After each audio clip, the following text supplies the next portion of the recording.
আসসালামু আলাইকুম। আজ আপনাদের সামনে নিয়ে হাজির হয়েছি পিওর পারফেক্ট টমেটো রেসিপি। অনেকে আপুরা আছেন যারা ইউটিউব দেখে টমেটো সস তৈরি করেন, কিন্তু তাদের টেক্সচারটা ভালো আসে না, কালারটা ঠিক থাকে না এবং স্বাদটাও ভালো করে পারফেক্টভাবে হয় না।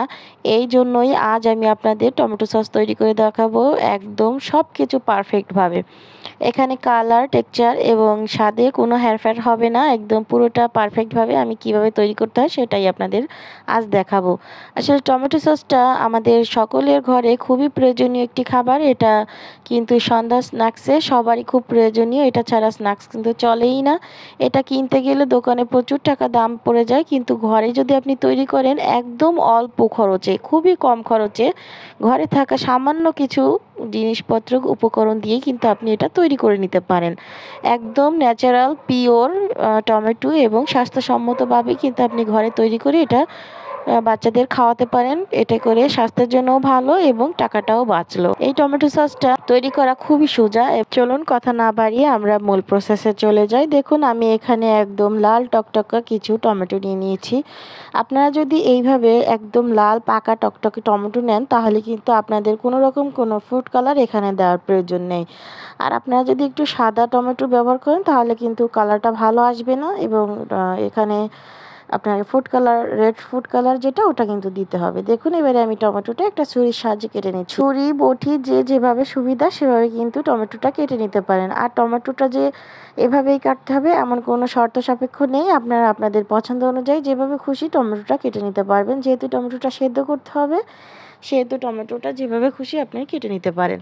আমি এভাবে করে সবগুলি টমেটো এখানে কেটে নিচ্ছি। যেহেতু আমি এখানে 1.5 কেজি পরিমাণ টমেটো নিয়েছি।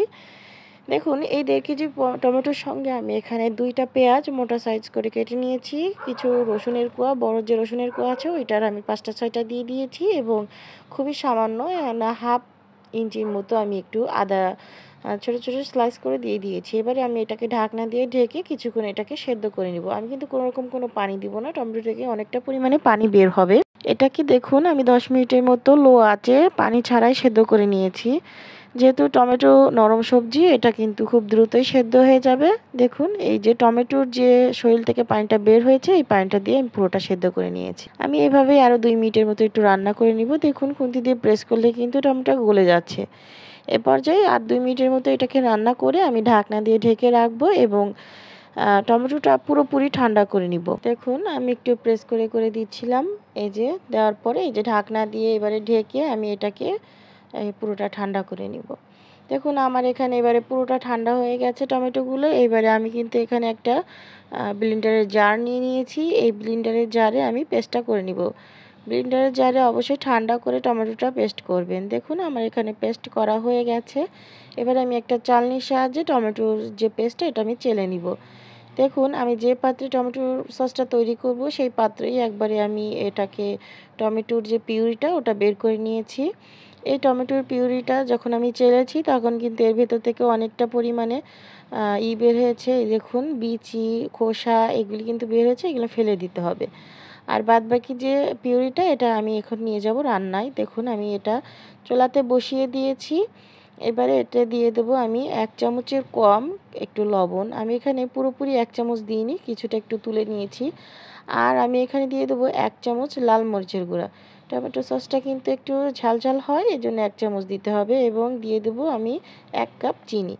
আমি যে এখানে 1.5 কেজি পরিমাণে টমেটো নিয়েছিলাম সস করার জন্য, এই মেজারমেন্টে কিন্তু এভাবেই 1 চামচের কম লবণ, 1 চামচ মরিচের গুঁড়া এবং 1 কাপ চিনি দিতে হবে। একদম পারফেক্ট একটা দোকানের টমেটো সস যেভাবে খেতে হয় ওইভাবেই একদম পারফেক্ট স্বাদ আপনি যদি পেতে চান এভাবে কিন্তু আপনাকে দিতে হবে এই মেজারমেন্টে। দেখুন আমি 5 মিনিটের মতো এটাকে রান্না করে নিয়েছি সবগুলো মিলিয়ে মিশিয়ে একসঙ্গে। এর থেকে দেখুন অনেকটা কিন্তু ঘন হয়ে গেছে। আমি কিন্তু কোনো রকম কোনো পানি এখনও পর্যন্ত অ্যাড করিনি। কোনো রকম কোনো পানি যদি আপনি দেন তাহলে কিন্তু আপনারই কষ্ট হবে, এটাকে জাল করতে করতে ঘন করতে হবে।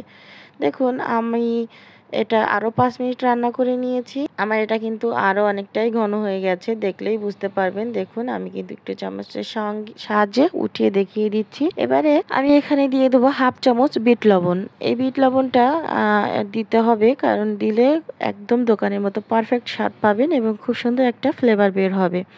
দেখুন এইভাবে আমি আরও 5 মিনিটের মতো রান্না করে নিয়েছি। আমি কিন্তু 5 মিনিট পর পর আমি আপনাদের ক্যামেরাটা অন করে দেখাচ্ছি। এবারে আমি একটা পিস নিয়ে নিয়েছি। এই পাত্রে আমি দেখুন টমেটো সস ফেলেছি 1 ফোঁটার মতো। আমি আরও কিছুটা দিয়ে দেব। দিয়ে সঙ্গে সঙ্গে পিসটা একদম সোজা করে দিব। যখন দেখবেন পিসটা সোজা করার সঙ্গে সঙ্গে টমেটোটা এভাবে দ্রুত করে নিচের দিকে নেমে আসছে, তখন বুঝবেন আপনার টমেটো সসটা এখনও পর্যন্ত পুরোপুরি সম্পূর্ণ হয়নি। আরও কিছুটা সময় এটাকে রান্না করে নিতে হবে। দেখুন আমি আরও কিছুটা সময় রান্না করে নিব। এ পর্যায়ে আমি এখানে দিয়ে দেব ভিনেগার বা সাদা সিরকা। এই ভিনেগার বা সাদা সিরকার ভিতরে আমি এখানে দিয়ে দিচ্ছি 1.5 চামচ কর্নফ্লাওয়ার। আপনারা চাইলে কিন্তু 1 চামচ থেকে 2 চামচ, এর বেশি কিন্তু দেবেন না। আমি এখানে 1.5 চামচ দিয়েছি কর্নফ্লাওয়ার এবং সিরকা, ভিনেগার যেটাই বলুন না কেন, এটাকে আমি খুব ভালো করে একসঙ্গে গুলিয়ে নিয়েছি। এবারে এই সিরকাটা যখন আমি ভিনেগার এবং কর্নফ্লাওয়ারটা এই টমেটো সসের মধ্যে দেব, তখন কিন্তু অবশ্যই একটু গুলিয়ে নেবেন, নাহলে কিন্তু সিরকার নিচে আপনার কর্নফ্লাওয়ারটা জমে যেতে পারে। এটাকে নাড়তে হবে আর দিতে হবে, নাড়তে হবে আর দিতে হবে, তাহলে কিন্তু নিচে টমেটোটা একদম জমাট হয়ে যাবে টমেটো সসটা।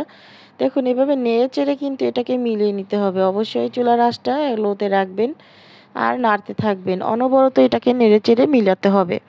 এবারে আমি আরও 5-7 মিনিটের মতো এটাকে মিলিয়ে রান্না করে নিব। এই 5-7 মিনিটের মধ্যে কিন্তু এটা কমপ্লিট হয়ে যাবে। দেখুন আরও 5-7 মিনিট এটাকে রান্না করে নিয়েছি, কতটা ঘন হয়েছে দেখলেই বুঝতে পারছেন। এবারে আমি আবারও একটা পাত্রের সাহায্যে এটাকে আমি চেক করে নিব। দেখুন আমি আবারও কিছুটা টমেটো সস এখানে দিয়ে দিয়েছি। দেখুন এটা কিন্তু খুবই স্লোভাবে নামছে। যখন দেখবেন এভাবে স্লোভাবে নামছে, তখন বুঝবেন আপনার টমেটো সসটা হয়ে গেছে। আমি আবারও আপনাদের দেখাচ্ছি, দেখুন আরও ভালো করে বুঝিয়ে দিচ্ছি। দেখুন আমি আরও কিছুটা টমেটো সস এখানে দিয়ে দিচ্ছি। দিয়ে আমি আবারও কিন্তু সঙ্গে সঙ্গে পাত্রটা একদম সোজা করে দিয়েছি। এইভাবে যখন খুব দৃঢ়ভাবে পড়বে, তখন এইভাবে মাঝখান থেকে একটা দাগ টেনে দিবেন। যখন দেখবেন যে এটা ফ্লাপ হচ্ছে না, এভাবেই ফাঁকা থাকছে দাগটা মাঝখানে, তখন বুঝবেন আপনার এটা হয়ে গেছে। আমার এটা পারফেক্টভাবে হয়ে গেছে। এবারে আমি এই চুলাটা বন্ধ করে দিয়ে অনবরত নেড়েচেড়ে টমেটো সসটাকে ঠান্ডা করে নিব।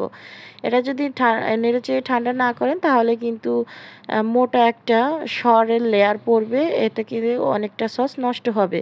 আপনি এভাবে নেড়েচেড়ে ঠান্ডা করে নেবেন। দেখুন আমি সারা রাত এটা রেস্টে রেখেছিলাম, সকালে আমি এটা সার্ভ করে দেখাচ্ছি।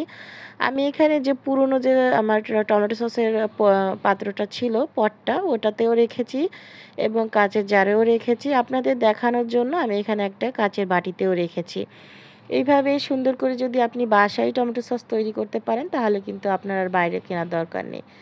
এইভাবে যখন আপনার বাসায় খালি যে টমেটো সসের বোতলগুলি থাকবে, সেগুলোতেও আপনি সংরক্ষণ করতে পারেন, আবার এভাবে কাঁচের জারেও কিন্তু সংরক্ষণ করতে পারেন। আমাদের অনেক আপুরাই আছে যে বলবে এটা 1 বছর পর্যন্ত বাইরে রেখে খেতে পারবেন, ভালো থাকবে, কিন্তু না, আমরা কোনো রকম প্রিজারভেটিভ দিইনি। আমরা শুধুমাত্র এখানে ভিনেগারটাই দিয়েছি। কোম্পানিতে তৈরি করার সময় কিন্তু অনেক রকম প্রিজারভেটিভ দেয়, যাতে করে আমরা এটা বাইরে রেখে সংরক্ষণ করে খেতে পারি।